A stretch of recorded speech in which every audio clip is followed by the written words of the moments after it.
Bonjour, c'est Fabrice d'Opération Succès. Aujourd'hui, je voudrais vous parler de votre connexion, de votre connexion à vous-même et la connexion à la vie, la connexion à l'univers, enfin ce que vous voudrez retenir comme mot, puisque ça n'a pas vraiment d'importance. Comme je le disais dans un précédent podcast, on mène un peu des vies de fous sans prendre le temps de faire les choses, ou en tout cas sans prendre le temps pour nous de nous reconnecter, en tout cas de raviver le dialogue qu'on a entre nous et ce qu'on a au plus profond. Et souvent on passe à côté des choses peut-être principales, on se perd un peu dans le faire, donc de faire des tas d'actions, des tas de choses, mais est-ce que tout ça, c'est vraiment si important que ça? Alors moi-même, je me suis longtemps perdu dans ce tourbillon de faire plein de choses, sans doute parce que ça m'arrangeait quelque part, et puis ça me permettait de fuir peut-être certaines responsabilités, certaines choses qui me faisaient peur. C'est vrai, quand on est dans le faire, on n'a pas le temps de réfléchir, et donc du coup, on n'a pas le temps non plus de se remettre en question, de voir vers quoi on se dirige, et si on ne prend pas un moment, si chaque jour on ne prend pas un petit moment pour se reconnecter, et savoir où on va, dans quelle direction on va, eh bien, on finit par se perdre à faire des tas d'actions. On se sent pas forcément détendu, on peut être même pas bien, on peut même tomber dans la déprime, voire même quand on se plante complètement et qu'on va dans une direction qui n'est pas la nôtre, on peut avoir même des problèmes de santé, un peu comme pour nous rappeler à l'ordre qu'on n'est pas justement dans la bonne direction.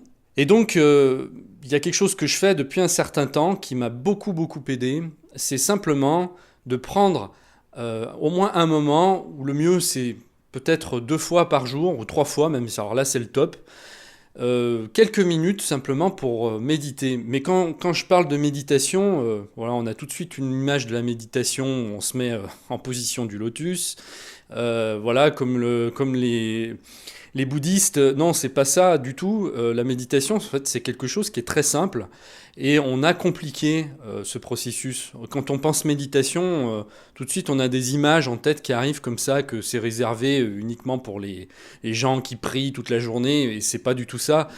Méditation, c'est un mot. Après, derrière ça, on peut y mettre ce qu'on veut. On peut méditer, pour moi, n'importe où, n'importe quand, même dans le bus, dans la voiture.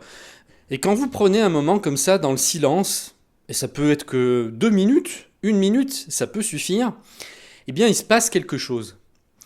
Il y a comme si il y a des réponses qui venaient. Même d'ailleurs, si vous n'avez pas de questions précises à ce moment-là, vous pouvez avoir des questions auxquelles vous voudriez répondre. Mais même sans avoir de questions précises, le simple fait de fermer les yeux, de s'intérioriser, d'essayer d'arrêter un peu le flot des pensées, eh bien, il y a quelque chose qui se passe, il y a une connexion qui se fait, et les inquiétudes qu'on peut avoir par rapport aux problèmes à gérer dans notre vie, eh bien, prennent de la distance, et des fois, on a des réponses qui viennent. Et ça paraît incroyable, ça paraît même trop simple, et pourtant, ce simple petit réflexe de prendre 5 minutes pour là, même pas 5 minutes, enfin, vous pouvez prendre ce que vous voulez, 2 minutes, 5 minutes, 10 minutes, un quart d'heure, il n'y a pas de temps, mais bon, en tout cas, c'est pas une nécessité d'être très long. Tout le monde peut le faire, c'est un exercice qui est extrêmement facile, et oubliez tout ce qu'on vous a dit au sujet de la méditation. Faites ça, essayez de prendre un petit moment, commencez maintenant, à la limite, à la fin de ce podcast, ou même maintenant tout de suite, vous mettez ce podcast en pause, et pendant, allez, 2 minutes, vous fermez les yeux, vous vous intériorisez, vous laissez le flot de vos pensées aller, et puis émettez simplement le souhait de vous recentrer. Émettez simplement le souhait de trouver votre chemin, ou de savoir si vous êtes sur le bon chemin, dans la bonne direction. Et vous allez avoir des réponses qui vont venir sous forme de ressenti. Ça peut être des mots, ça peut être des émotions, ça peut être des images. Et soyez conscients et soyez attentifs à ce qui arrive. Il y a un outil que j'utilise qui m'aide beaucoup, et je vous en ai déjà parlé dans certains de mes messages pour ceux qui me suivent régulièrement. C'est un livre qui s'appelle La Petite Voix, qui a été écrite par une auteure qui s'appelle Hélène Cady. Et ce livre est un petit peu magique, dans le sens où c'est pas du tout quelque chose d'intellectuel. c'est simplement des pensées quotidiennes. Donc, le livre est découpé en 365 pensées. Donc, c'est 365 petites méditations qui donnent une direction. Donc, on peut l'utiliser de deux manières. Moi, en fait, je l'utilise souvent en prenant le livre et en ouvrant sur une page au hasard, surtout quand j'ai des questions ou des préoccupations. Et c'est assez bizarre, mais quand je prends le livre et puis que je laisse complètement mes mains ouvrir à une page au hasard, j'ai très souvent la réponse qui arrive. En tout cas, c'est donné dans le texte et c'est assez impressionnant. Et pour tout vous dire, il y a un jour où j'étais vraiment perdu. Il y avait une période de ma vie où ça n'allait pas, où je savais plus trop où j'en étais. Et une période qui a duré relativement longtemps. Et puis un jour, je prends le livre comme ça, par hasard, et puis j'ouvre sur une page, et je vais vous lire. Ça paraît incroyable, et je vous jure que c'est vrai. Pour vous faire voir que ça fonctionne, je suis tombé sur la page qui correspondait justement à ce que j'avais besoin de lire. Et vous allez voir que le texte est vraiment d'une profondeur. Je pense que c'est pas l'auteur qui a écrit, elle n'a pas écrit ça comme un livre, quoi. C'est pas du tout ça. Ça ressemble plus à de la canalisation, en fait, hein.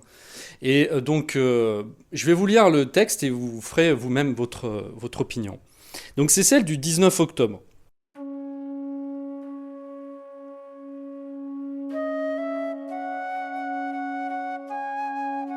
Si tu as perdu ton chemin, la méthode la plus rapide et la plus simple pour le retrouver est encore une fois de te calmer et dans la paix et la tranquillité de rechercher ta direction.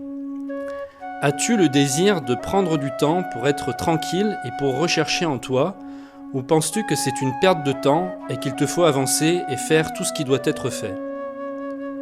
Toute âme a besoin de direction, car sans elle, tu peux vraiment te perdre complètement dans la confusion de la vie.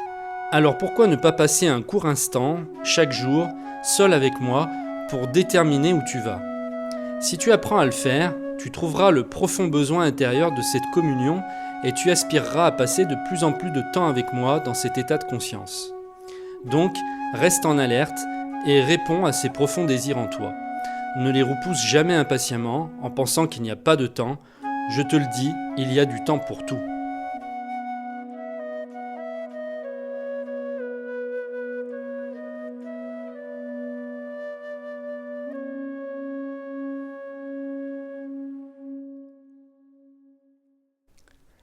Voilà, je crois que c'est parlant.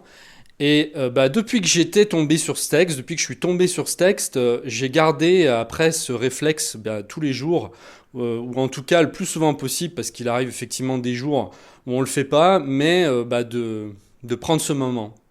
Et si vous le faites, je vous assure que ça va faire une grosse différence par rapport à votre vie, et que vous verrez des choses qui vont changer, des transformations, et surtout, vous vous sentirez mieux au quotidien. Encore une fois, ça paraît idiot, mais faites-le et vous verrez vous-même. Donc on peut l'utiliser de deux façons. Donc il y a une pensée pour chaque jour de l'année.